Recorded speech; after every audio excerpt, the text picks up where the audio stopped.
masterclass serves as a platform to decode how textiles act as cultural signifiers, carrying stories of geography, community, and heritage. It emphasizes the importance of preserving authenticity in Indian crafts, especially in the face of increasing imitation and mass production. This session will take us to get aware about the difference between authentic and imitation textiles.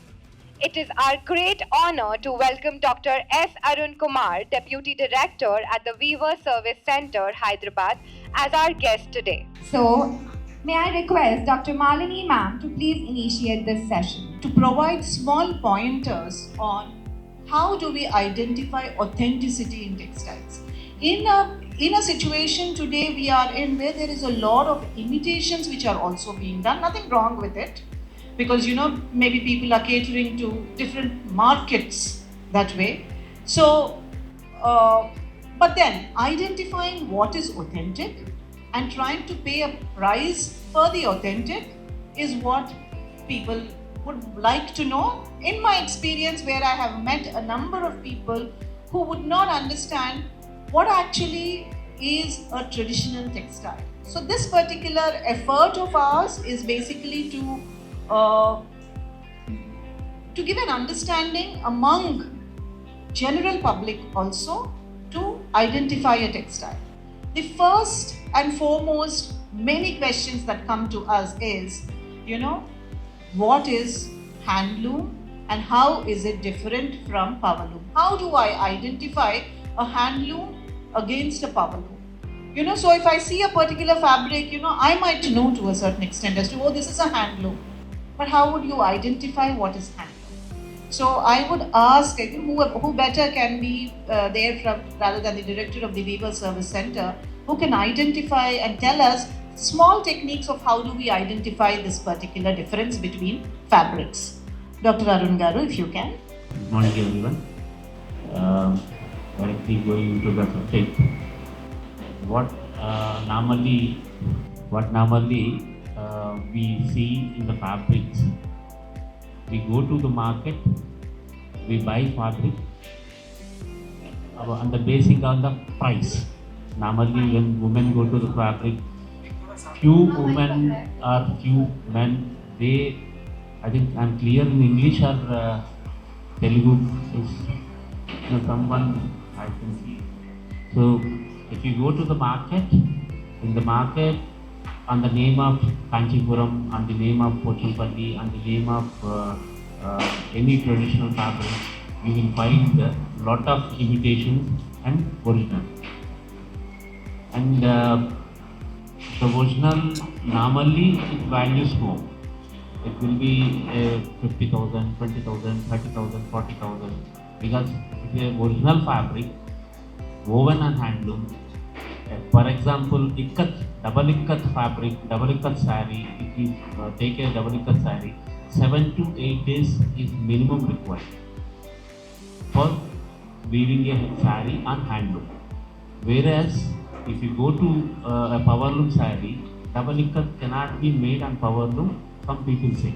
But nowadays, in some areas, they are copying double ikat sarees also on powerloom. They are doing the duplication. But 90% double ikat sarees comes on handloom. When you go to the weft ikat sarees, that weft ikat, they can't make it on power because they have to match the design, so they can't make it on power. When it is a warp ikat, then warp ikat definitely powerloom dominates handloom. Likewise, Kanchipuram saree, a traditional Kanchipuram saree, if you see, that comes with the kuttu design, that is done in handloom. But nowadays, on the name of Kanchipuram saree, if you open a saree, you don't find the kuttu design on the borders and the pallu. So there you can identify it is not a original Kanchipuram saree. Likewise, Gadwal sarees. Gadwal, original Gadwal is body cotton, border silk and pallu silk with kuttu design. But on the name of Gadwal, if you see nowadays, the imitation Gadwal is coming from Bangalore, that is on power. So, and the same way if you see Banarasi sarees, most affected area with the power looms is Banarasi sarees. Almost 90% of production from Banaras is carried on power looms. And temple marks. Temple marks means to maintain the width on the loom, we will be keeping a wooden part called as temple to maintain the width. If it is a 52 inches or 48 inches, to maintain 48 inches throughout the running fabric, we will keep temple. The temple marks will be there, that needle marks. The temple needle marks will be there, which after weaving 6 inches, 8 inches, 10 inches, he will remove it, he will keep it. So this temple marks will be there. Whereas on power loom, it is a roller. So the roller will not have temple, it's only a rough roller will be there, it maintains it. But whereas handloom, the weaver will open the wooden portion, like wooden portion will be like this, he will stretch it, he will keep open, he will do it. That's a temple. So the temple mark will be there on the fabrics, like you can see the temple marks. So temple marks will be there. And when we come to the body, reed marks will be there. If you like focus to light, this reed marks. This is the reed marks. Reed marks will be there. You have to just see like this. You can see the reed marks. And if you still want to check, you can check the website. This length size is wow, and this side is weft. Weft, you can see unevenness will be there, because in the morning he'll be having good energy, he'll be giving a beat, good beat. After 1 hour, 2 hours, some energy loss will be there, the slowness will come, then the beat will also be slow. Afterwards, he will listen to some music, so he will be fast. So likewise, somewhere it is 80 picks will be, somewhere 86, somewhere 90, somewhere 92. Those variation will be there. Picks will vary from one portion to other portion. Whereas in power loom, it is set. 80 picks per inch means 80 or 81 picks per inch will go on. It will not change. But in handloom, it's a man-made, so man mind, man speed, beating speed. And in the weaver's house, after 2 hours, 3 hours, the lady weaver will come and weave. The man weaver will go out. So when lady weaver weaves, then the picks per inch changes, because the speed of beating changes. So all these basic things. And moreover, in market, on the name of Paitani, on the name of Gadwal, on the name of Kanjipuram, on the name of other fabrics, they are selling by saying silk sarees. When you go for a silk saree, present market rate is 6,000 to 6,500 raw silk. Raw silk rate is 6,000 to 6,500. When you bring raw silk, you have to degum it. So 20 to 30% wastage will be there. The gum will be removed. So 20% wastage will be there. Means your 1 kilo 1000 grams will become to 800 grams. 800 grams, then that will be exposed to dyeing. You will give a dyeing. Then dyeing, after dyeing, then weaver will take on to chakka and from hand to bobbin. During those process, 5% to 10% wastage will be there. Means 800 will become 700. So 6,500 is taking this only 800 grams. And when you see a sari normal Kanchipuram sari is starting weight is 800 grams. Bare minimum Kanchipuram sari is 800 grams. So in the 800 grams, 250 grams or 300 grams are our zari. Rest is silk. Means 550 grams our silk. So 3,500 rupees is only raw silk. Dyeing charges, 10% wastage, and our zari. If it is a good quality zari, then the quality of zari is very costly. If it is a normal zari, then also it is 1200 rupees per kilo it is coming. So at any cost, that sari he can't offer you below 10,000 rupees. Weavers charges are there.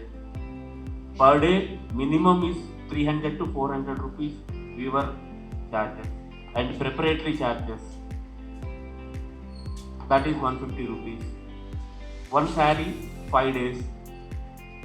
All this calculation when it comes, the sari cost is 10,000 rupees at weaver's price, weaver's house.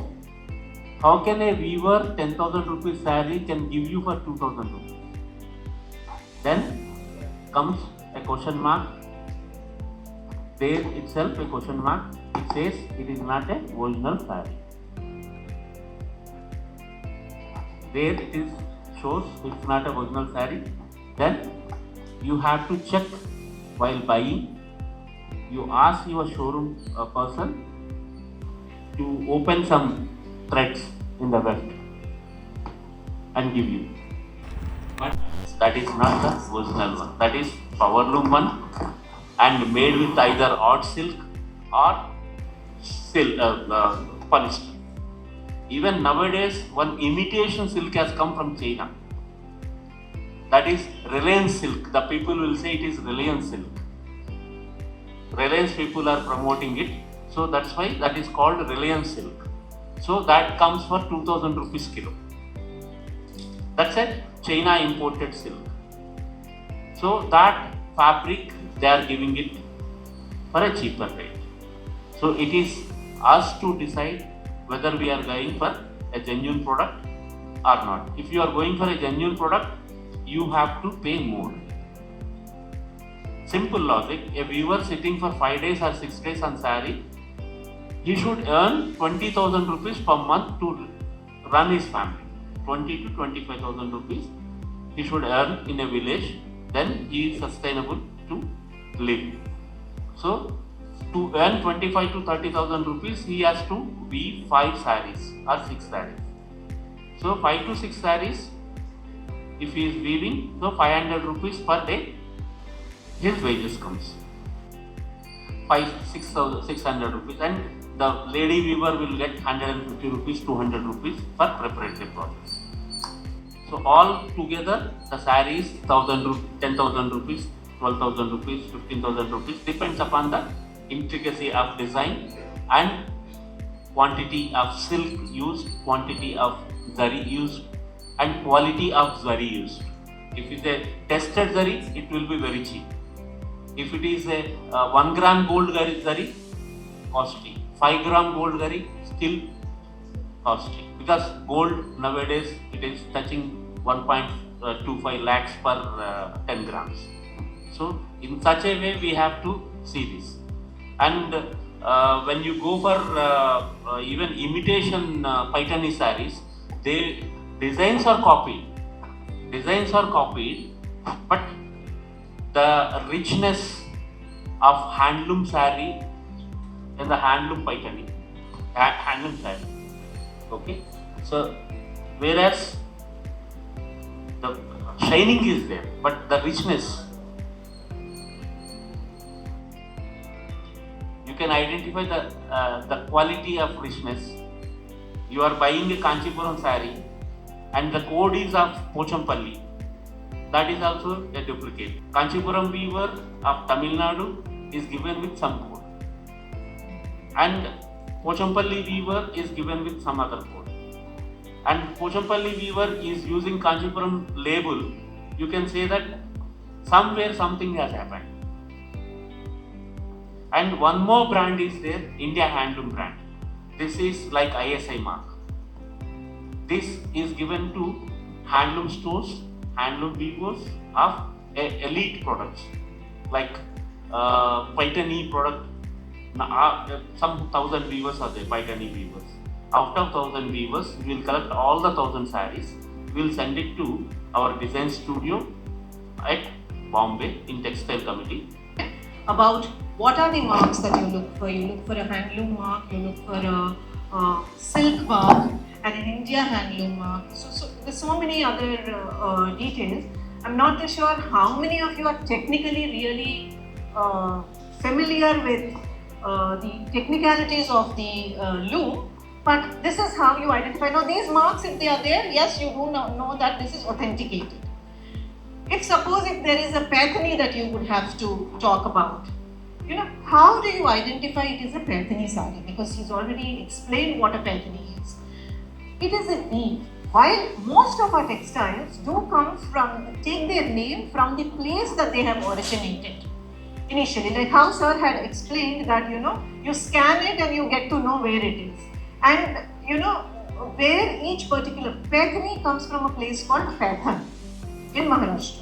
Today, yes, there is a lot of mingling which is happening, but otherwise, if you first have to look at a pathani, you would look at, this is the motifs that generally come in a pathani.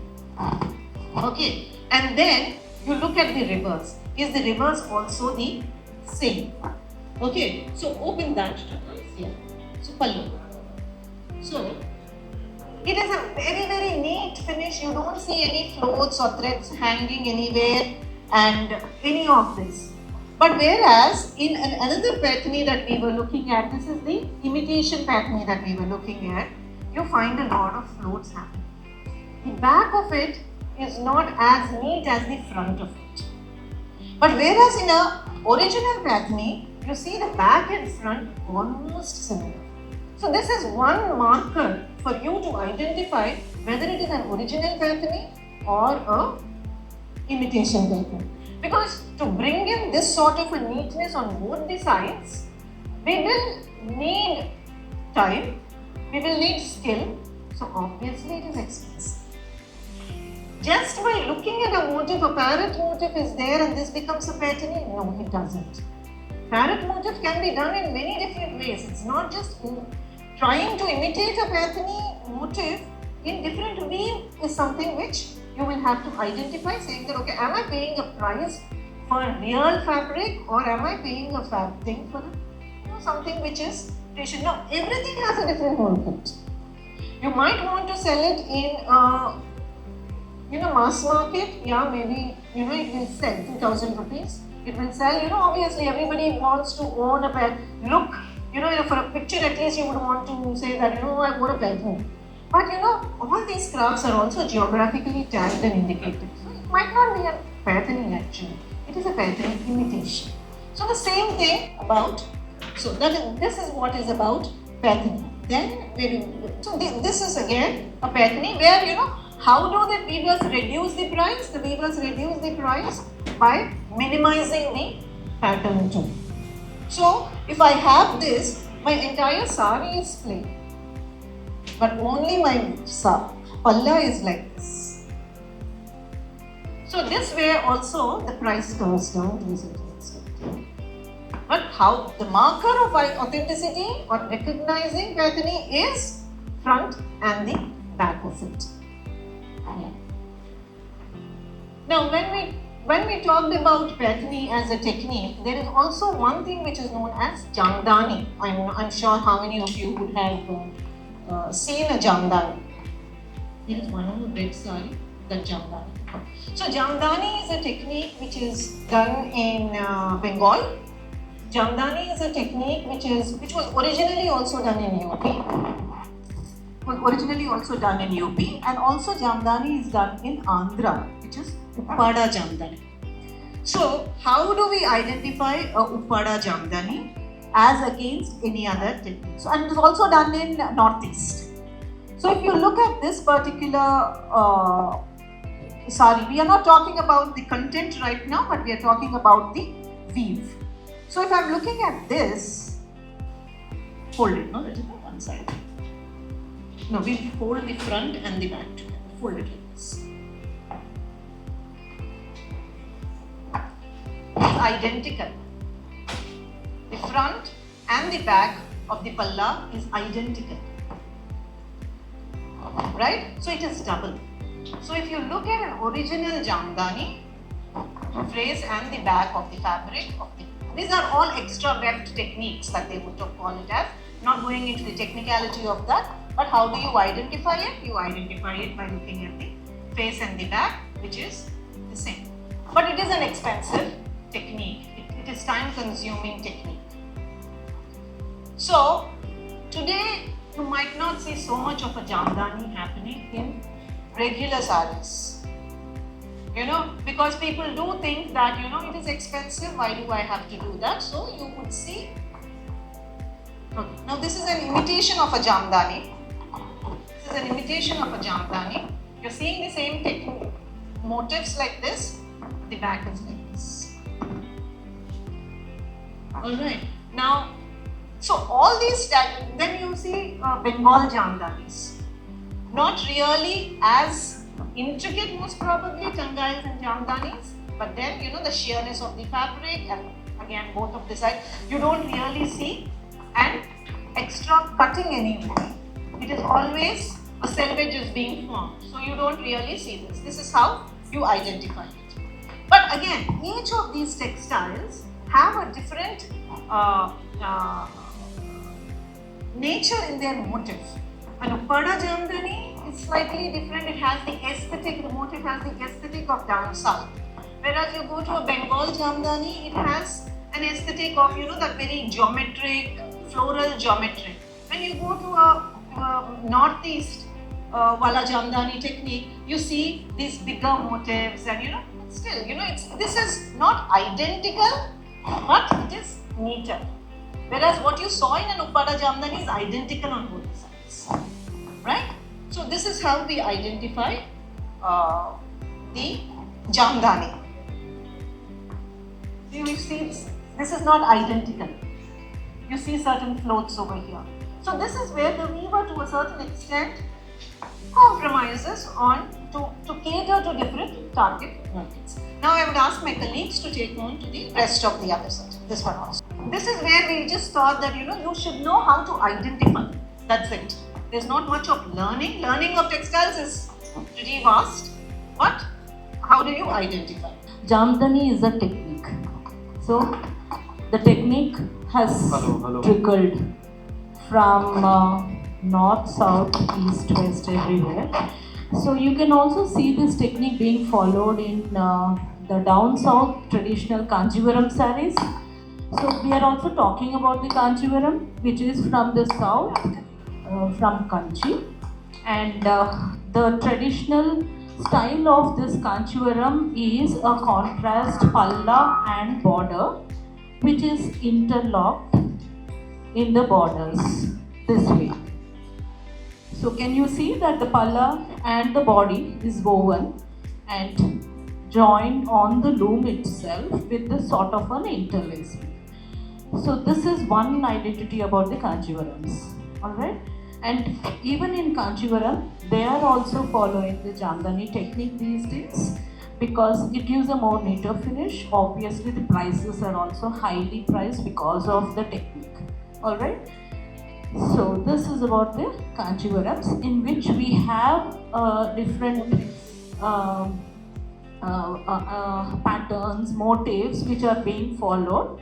So the contrast border is a typical nature of the Kanchivarams originally, but later we also started getting in the single colors, and also it depends on the motif, the booties and the grandness in the pallus, which will also add on to the cost of the sarees. Okay, so but then they're all hand loom, so definitely the pricing is according to the attributes which sir has mentioned on the weave, on the time spent on it and the compactness.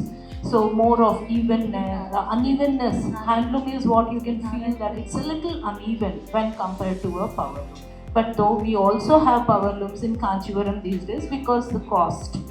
They also want to give reasonably priced Kanchivarams for the public because everyone is not ready to spend thousands of rupees on these Kanchivarams which are purely hand.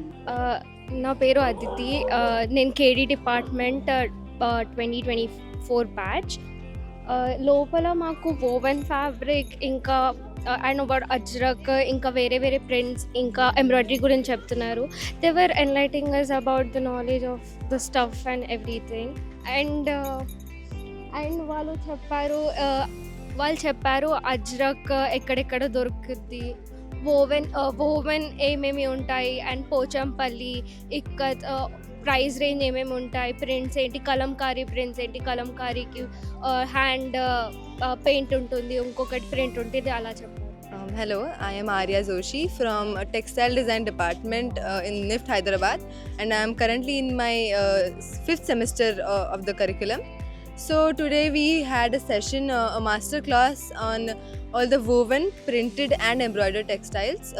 They also taught us how to distinguish from the original pieces and the imitation ones. So it was a very enlightening master class, and it was a good experience. Hello, I am Swarangi Dharav from National Institute of Fashion Technology, Hyderabad. I am currently studying in Textile Design Department in semester 5. Today we had a really insightful session on printed, embroidered and woven textiles at CHHAAP 2025, and it was really helpful for me as a textile student. Thank you. मेरा नाम शालमली है. मैं national institute of fashion technology के textile design department से हूँ, semester 5. तो अंदर हमें जानकारी दी जा रही है वोवन, एम्ब्रॉयडर्ड और पैटर्न्ड टेक्सटाइल्स के बारे में, और ओरिजिनल और इमिटेशन को कैसे डिफरेंशिएट करें इसके बारे में हमें यहाँ बताया जा रहा है. ये हमारे लिए बहुत हेल्पफुल था ये पूरा सेशन. హాయ్, నా పేరు నిస్సి. నేను తెలంగాణ నుంచే. సో నిఫ్ట్లో 3rd year 5th semester perceive చేస్తున్నాను. Textile design student. లోపల బేసికలీ ఓవెన్ లేదా నాన్ ఓవెన్వి లైక్ ఒరిజినల్ పీసెస్, హ్యాండ్లూమ్ కానీ లేదంటే పవర్ లూమ్ వాటి గురించి లైక్ వాటి డిఫరెన్స్ ఎట్లా తెలుసుకోవాలనేది చెప్తున్నారు. అండ్ ఎంబ్రాయిడర్ ఫ్యాబ్రిక్స్ గురించి, ప్రింట్స్ గురించి, ఒకవేళ బ్లాక్ ప్రింట్, న్యాచురల్ ప్రింట్ కానీ వాటి గురించి చెప్తున్నారు. సో చాలా హెల్ప్ఫుల్ అయింది మాకు ఇది as a textile design student. Thank you. This is Ritika. I am in KD department. I am in 3rd semester in NIFT Hyderabad. So this is regarding CHHAAP, as you can see. In the seminar hall, there is our director ma'am, and our CC Rajita ma'am, and Jyotirmay ma'am is like teaching us and like telling us how we can distinguish between the original handloom sari and the power loom sari. Basically, there is a technique that we can find the power loom and the handloom techniques. How we can find the original one, basically when we are going to the shop and buying the handloom sari, that is cost around 22,000. And there at the same time, if we are buying the power loom sari, the price is 200 or 2,000 at the same time. So there is basically like labor charges and the yarns techniques that includes there. So we can find how the distinguish between the power loom sari and the handloom sari, and what is the imitation basically. Nowadays, like they said ki we find like colors. We want variation of colors as well as pocket friendly clothes. So that's what we are discussing inside. Thank you. నా పేరు మేఘన. నేను కేడీ department knitwear design NIFT college నుంచి వచ్చాను. ఇక్కడ oven fabrics గురించి explain చేస్తున్నారు. వాటి ఒథెంటిసిటీ గురించి చెప్తున్నారు. So how can we identify the authentic ones and the imitation of the original ones, అంతే. Myself Komala Adam, and I'm in KD Sem 3. And today's event was all about how to identify an original handlooms and all the handlooms from different regions, and get to know each one of it, and how imitations have been taken place these days. So how to identify a true handloom and a lot about other things, like how original it is, from where it comes. And yes, it was very useful for us, the today's session. Yes, thank you. Hello నేను doctor Rajitha అండి. I'm associate professor at NIFT who teaches traditional textiles to students also along with my other subjects. ఈ particular session పర్టికులర్గా ఎందుకు plan చేశామంటే చాప్లో చాలామందికి original textiles ఏంటో, ఆర్టిఫిషియల్గా తయారు చేసి అమ్ముతున్న టెక్స్టైల్స్ ఏంటో గుర్తించలేకపోతున్నారు. సో ఈ పర్టికులర్ సెషన్లో మేము ఏం చూపించామంటే చాలా శాంపుల్స్ చూపించి వాళ్ళకి ఎలా ఐడెంటిఫై చేయాలి, ఒరిజినల్గా అంటే ఎలా ఉంటాయి, ఆర్టిఫిషియల్ అయితే ఎలా ఉంటాయి, సో వాటిని ఎట్లా గుర్తించాలి. ఓవెన్ టెక్స్టైల్స్ కానివ్వండి, ప్రింటెడ్, పెయింటెడ్, ఎంబ్రాయిడర్డ్ టెక్స్టైల్స్, మన ఇండియాలో దొరికే అన్ని రకాలవి శాంపుల్స్ కలెక్షన్ తెచ్చి వాళ్ళకి ఒక్కొక్కటి చూపిస్తూ ఒరిజినల్ ఏది, ఆర్టిఫిషియల్ ఏది, ఈ రెండిట్లో ఎలా గుర్తించాలి, అలాగే మనకి ఇండికేటర్స్ ఏమున్నాయి, authenticity matters, markers and indicators in traditional textiles అనే ఒక ఈ కాన్సెప్ట్ పైన జిఐ ఏంటి, హ్యాండ్లూమ్ మార్క్ ఏంటి, సిల్క్ మార్క్ ఏంటి, తర్వాత మనం ఎలా గుర్తించాలి, హ్యాండ్లూమ్ని ఎలా గుర్తించాలి, పవర్లూమ్ని ఎలా గుర్తించాలి అనే ఈ పర్టికులర్ టాపిక్స్ ఏవైతే చాలా ఛాలెంజింగ్గా ఉన్నాయో ఈ రోజుల్లో, బికాజ్ ఆర్టిఫిషియల్గా తయారయ్యేవి చాలా డామినెంట్ అయిపోయినాయి మార్కెట్లో, తక్కువ రేట్లో అవైలబుల్ ఉన్నాయి కాబట్టి అందరూ వాటికి వెళ్ళిపోతున్నారు. సో ఒరిజినల్గా ఉన్నవి మనకి ఎంత ఇంపార్టెంటో, వాటి రేట్ ఎందుకు ఎక్కువగా ఉందో, వాటిని ఎలా గుర్తించుకొని మనం కొనుక్కోవచ్చో ఆ ఇండికేటర్స్ చూపించాం వాళ్ళకి. దీంతో వచ్చిన కస్టమర్స్కి ఐడెంటిఫై చేయడానికి కొంతవరకు హెల్ప్ అవుతుంది. బట్ ఫర్దర్ ఈ గ్రౌండ్స్లో వాళ్ళు ఇంకొంచెం అవేర్నెస్ తెచ్చుకుంటే ఇంకా బాగుంటుంది. మన ఈ ఆర్టిజన్స్కి హెల్ప్ చేసినట్టు ఉంటుంది. ఎందుకంటే powerloom and artificially made textiles dominant అయిపోయి మన ఆర్టిజన్స్ లైవ్లీహుడ్ మీద చాలా ఇంపాక్ట్ అవుతుంది అన్నమాట. సో వీలున్నంత వరకు మనం అందరం కూడా ఒరిజినల్ టెక్స్టైల్స్ని ఐడెంటిఫై చేసుకొని కొనుక్కోవటం మంచిది. వాళ్ళకి హెల్ప్ చేసినట్లు అవుతుంది మనం అందరం కూడా. సో థ్యాంక్స్ అండి. నమస్తే అండి, నా పేరు జ్యోతిర్మయి. నేను టెక్స్టైల్ డిజైన్ డిపార్ట్మెంట్లో అసోసియేట్ ప్రొఫెసర్గా చేస్తున్నాను. మా చాప్ ఏంటంటే సెకండ్ ఎడిషన్ ఆఫ్ చాప్ అనమాట. ఇది ఫస్ట్ టైం ఢిల్లీలో అయింది, ఈసారి ఇక్కడ అవుతుంది. మా అన్ని నిఫ్ట్ సెంటర్స్ నుండి ఒక్కొక్క 2 క్రాఫ్ట్స్ని తీసుకొని వచ్చి ఇక్కడ మేము ఒక 60 స్టాల్స్ ఆర్టిజన్స్ అండ్ శిల్పారామం అంటే మనకి ఎప్పుడు క్రాఫ్ట్స్ గురించే తెలుసు కదా. ఈసారి ఏంటంటే ఇక్కడ డిజైనర్స్ వచ్చిన్నారు, మా అల్యూమినై వచ్చిన్నారు, డిజైనర్స్ కుత్యూర్ వేర్ అంతా పెట్టి అవి కూడా సేల్ అవుతుంది for a change in Shilparamam. And మా చాప్ ఒక 6-day ఈవెంట్. దీంట్లో క్రాఫ్ట్ డెమాన్స్ట్రేషన్స్ ఉన్నాయి, మాస్టర్ క్లాసెస్ ఉన్నాయి.